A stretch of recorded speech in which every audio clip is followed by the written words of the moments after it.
सभे मगहिया भाई बहन के भूलेटन काका के राम राम आथिन मगहिया खबर में सुनथिन देश दुनिया के खबर।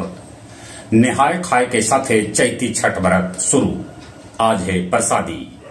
वासंतिक नवरात्रा के आज चौथा दिन है। भक्त सभे करतन माता कुसमुंडा के पूजा। आज लोकसभा में पेश किया जा सका है वक्फ बिल। केरल में थोयम पूजा के धूम। विदेशी पर्यटक हो रहा है शामिल। निर्वाचन आयोग जन प्रतिनिधि सभा के पढ़ौतक चुनावी पाठ।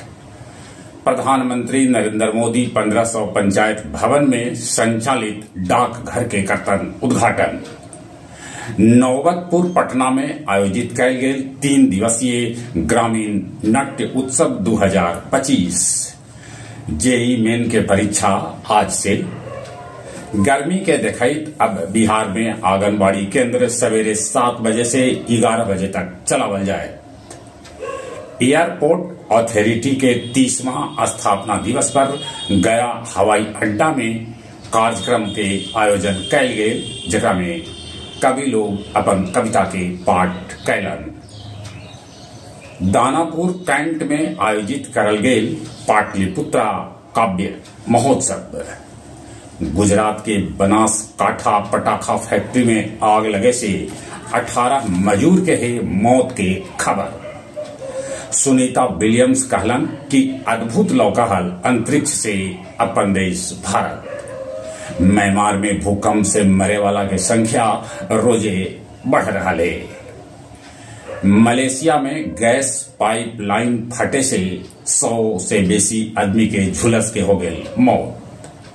बोध गया महाबोधि मंदिर मसला पर बौद्ध संगठन के धम्म सभा आज। कुजापी तालाब में डूबे से राम प्रवेश यादव के बेटा निकेश के हो गए मौत। छठ पर्व मातम में बदल गए। पाई बिघा डीह पर रवि रजक के घर ताबड़तोड़ बदमाश सभे कैलन फायरिंग।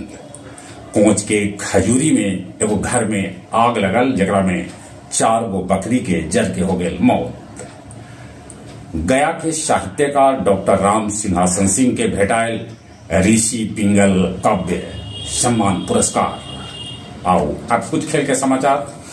आईपीएल के अंक तालिका में बेंगलुरु सबला ऊपरे, तब कोलकाता सबला नीचे। भारतीय हॉकी टीम के महिला खिलाड़ी वंदना लेलन संन्यास। आईपीएल के एगो मैच में पंजाब किंग्स लखनऊ के हरा दिलक। जहां तक मौसम के सवाल है, मौसम एक बार फिर से पलटी ले लखे। आसमान में है बदरी, बूंदा बूंदी हो सका है। चलिए एक बार फिर से अपने सभे के भूलेटन काका राम राम।